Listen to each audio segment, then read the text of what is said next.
Hello, welcome to From the South. I'm Luis Alberto Matos from the teleSUR studios in Caracas, Venezuela. We'll begin with the news. Stay with us.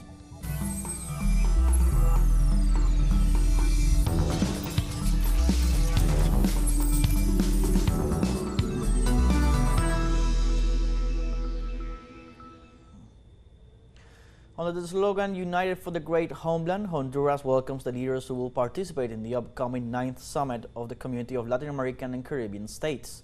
The 9th CELAC Summit will be held next April 9th at the Central Bank of Honduras building in Tegucigalpa, with the participation of at least 12 leaders and other representatives of the 33 member countries of the community. In this regard, at least 5,000 members of the National Police Force and 2,000 members of the Armed Forces will guarantee order, mobility, and protection of citizens and foreign guests at the summit. It should be noted that during the summit, the Honduran President Xiomara Castro will hand over the pro tempore presidency of CELAC to her Colombian counterpart, Gustavo Petro. And on Tuesday, 33 foreign ministers and diplomatic representatives of CELAC member countries fine-tuned the documents to be approved during Wednesday's 9th Head of State Summit. The summit will tackle issues such as the migratory crisis, climate change, education, and regional integration. The meeting represents a crucial step towards the 9th CELAC Summit, where the 33 member nations will define the strategic guidelines to consolidate the future of the region. Honduran Foreign Minister Eduardo Enrique Reina said that one of the main achievements of its nation pro tempore presidency under the leadership of President Xiomara Castro is to have preserved unity within CELAC in spite of existing ideological differences.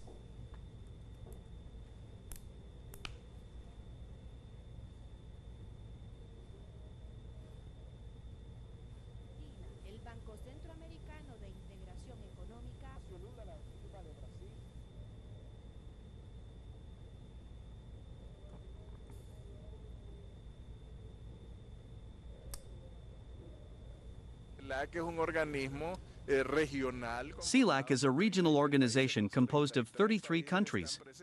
All 33 countries are present. Some of them are not at the leadership level, but all of them have delegations.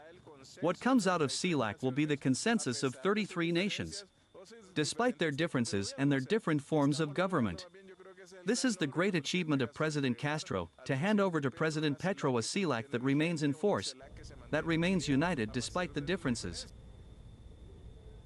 And the Foreign Minister of Venezuela, for his part, expressed that they have come with many expectations to reaffirm the need for Latin American unity to face complex times.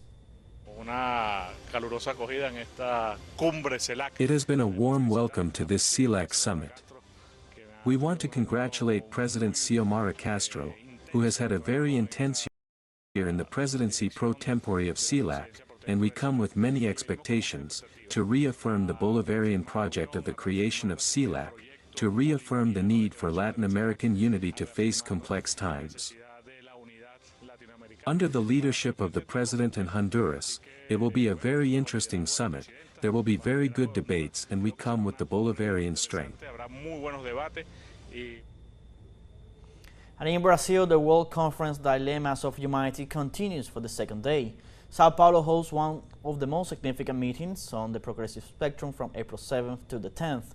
The meeting aims to promote an in-depth debate on the global crisis caused by capitalism and neoliberalism.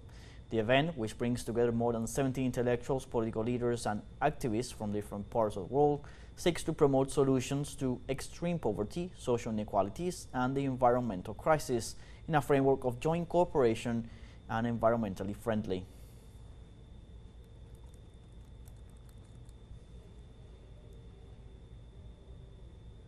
And Venezuela commemorated Monday the 222nd birth anniversary of Flora Tristan, founder of socialist feminism.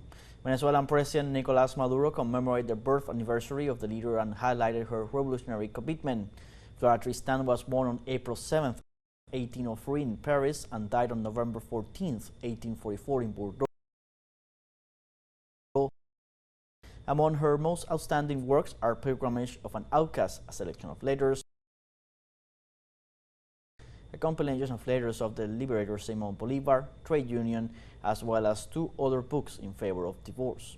Tristan was a declared defender of the rights and liberties of the working class, as well as a precursor of the feminist movement. And this Monday in France, a thick cloud of smoke covered much of the sky after a fire broke out at a recycling center north of Paris. There were no fatalities in the incident. The fire destroyed the recycling center located near the Clichy Gate, northeast of the city. The material store at the time of the fire caused a thick cloud of smoke to spread across the sky. For their part, the firefighters called on the public not to pass through the affected areas to allow the emergency services to do their work.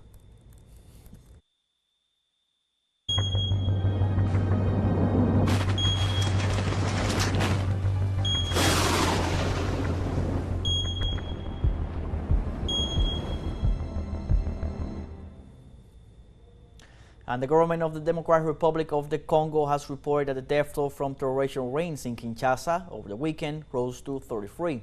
In a statement, the Congolese Ministry of the Interior also reported that 46 people had been hospitalized and that more than 200 homes had been flooded after the Njili River overflowed its banks. The climatic phenomenon has caused difficulties for the inhabitants of the city, such as the interruption of the flow of drinking water and the cutting of power in different areas. So far, the authorities have opened 4 reception centers in the city, where they have received about 300 families. We now have a first break coming up. Remember, you can join us on TikTok at teleSUR English, where you'll find news in different formats, news updates, and much more. We're going to be right back. Stay with us.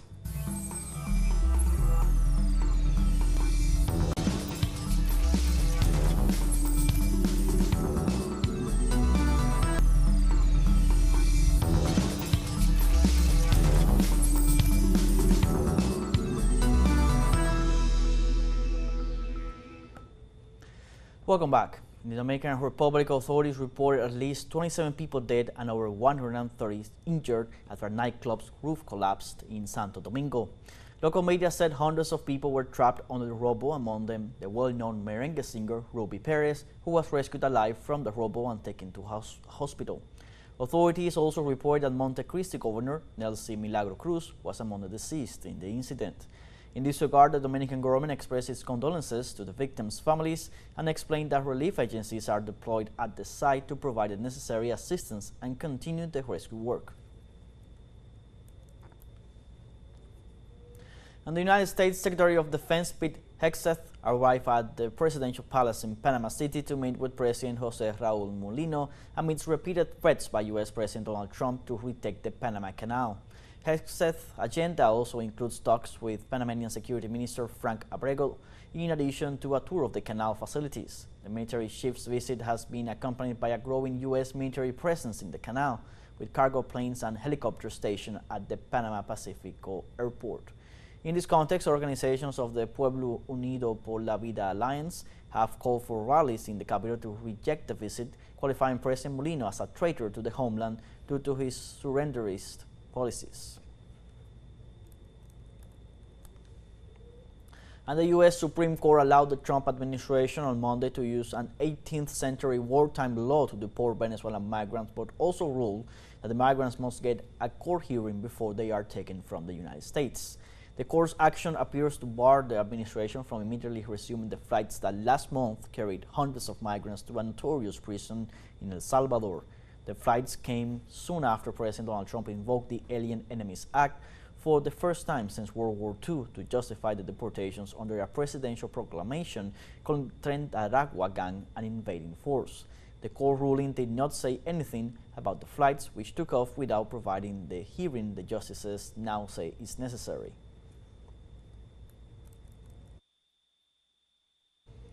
And the president of Venezuela, Nicolás Maduro, reiterated his denunciation of the economic and commercial war initiated by the United States government while condemning Washington's imposition of trade sanctions against the peoples of the world. During his broadcast on Maduro Más, President Maduro described the new tariff policy implemented by Donald Trump's administration as an economic nuclear war, emphasizing that the United States is also generating damage to its economy.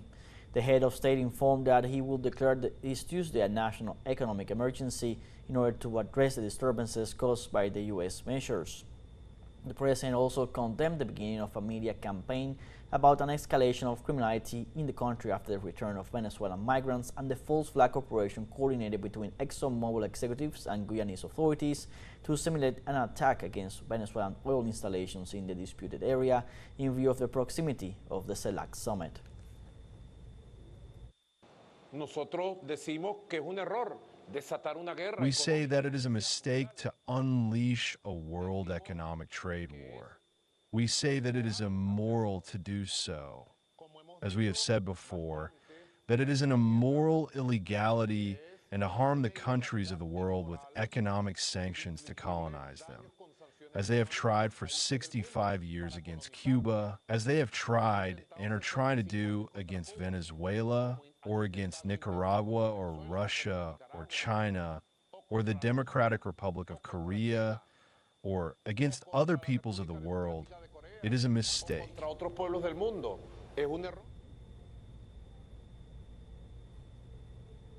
And on Tuesday, China's Ministry of Commerce said it would fight to the end and take countermeasures against the United States to safeguard its interests after President Trump threatened an additional 50% tariff on Chinese imports.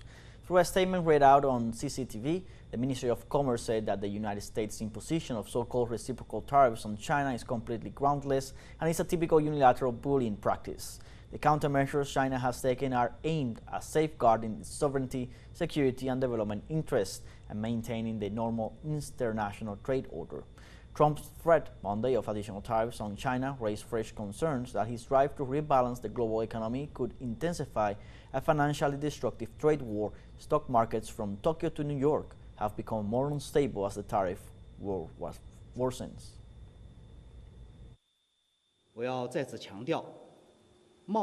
I want to stress once again that trade wars, tariff wars have no winners, and protectionism has no way out. We Chinese are not troublemakers, but we will not flinch when trouble comes our way. Pressure, threats, and blackmail are not the right way to deal with China. China will take necessary measures to firmly safeguard its legitimate rights and interests.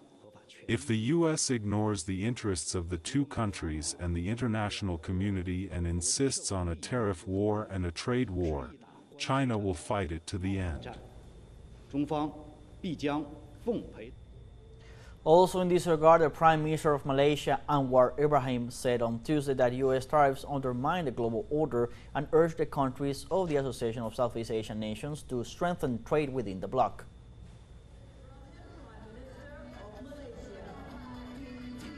While the barrage of tariffs sweeping across the world in fast and furious fashion, we are witnessing the fraying of the global order. Therefore, ASEAN must rely more on itself.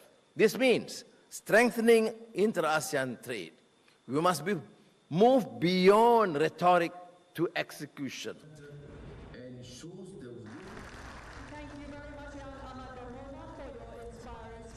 Ladies, we have a short break coming up. Before we invite you to visit our Facebook page at teleSUR English, there you'll be able to watch our top stories, special live coverage, and much more. Follow our page and activate the notification button to stay up to date on the world's most recent events. Found your break, and we're going to be right back.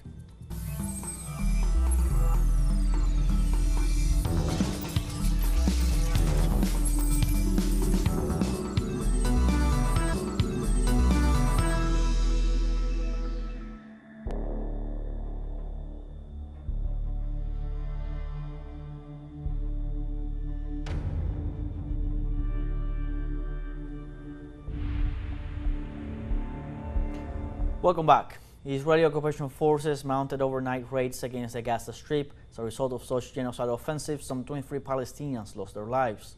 Palestinian rescue teams recovered bodies from the rubble after Israeli forces had hit a house in Deir Bala town, in which killed 11 people, mostly children and women. Meanwhile, local media reported that the occupation army struck the Beit Lahaya project in northern Gaza, which claimed 7 lives, including a journalist.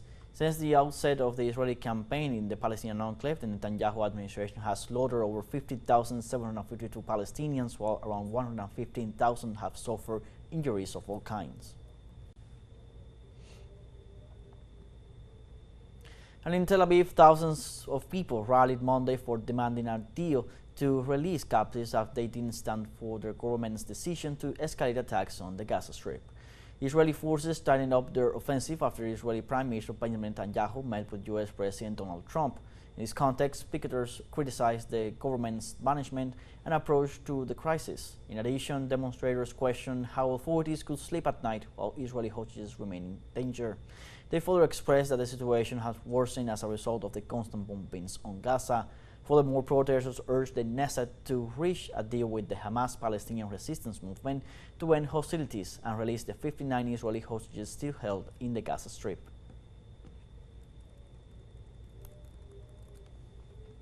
And the foreign minister of Iran, Saeed Abbas Araghchi, confirmed that indirect talks with the United States will start next Saturday in Oman. The minister stated that the upcoming talks were both an opportunity and a test. Earlier, Tehran had reaffirmed its readiness to hold these negotiations on the nuclear issue, in addition to having underscored the peaceful nature of its program.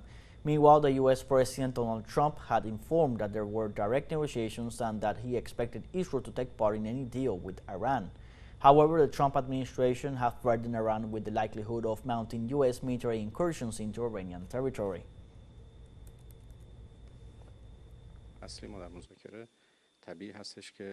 Our main goal in these talks is obviously to secure the rights of the Iranian people and to get the sanctions lifted. If the other side genuinely wants to work things out, I believe that goal is within reach. It really doesn't matter whether the talks are direct or indirect. Right now, we prefer to keep them indirect. We haven't made any agreements to switch to direct talks because we don't see that as helpful for achieving the goals of the negotiation. If the other side shows real intent, we believe a deal can definitely be struck. So, as the saying goes, the ball is in the U.S. court. If they show up in Oman with genuine willingness, we'll certainly reach a result. And Russia's state space corporation, Roscosmos, announced on Tuesday that the Soyuz MS-27 manned spacecraft has successfully docked to the International Space Station. The spacecraft launched from the Baikonur Cosmodrome in Kazakhstan on the morning of April 8th, carrying Russian cosmonauts Sergei Ryzhikov and Alexei Subritsky, as well as NASA astronaut Johnny Kim. The Soyuz MS-27 traveled under an ultra-short two-orbit scheme and docked with a module on the Russian segment of the International Space Station. The expedition, which constitutes the 73rd long-term trip to the orbital outpost, is set to return to Earth on December 9th. During the 8-month space mission, the Russian cosmonauts will carry out 50 scientific experiments, including 2 new researches and 2 spacewalks.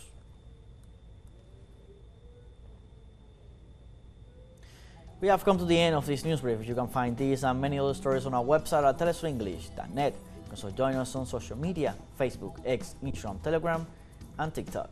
For Telesur English, I'm Luis Alberto Matos. Thank you for watching.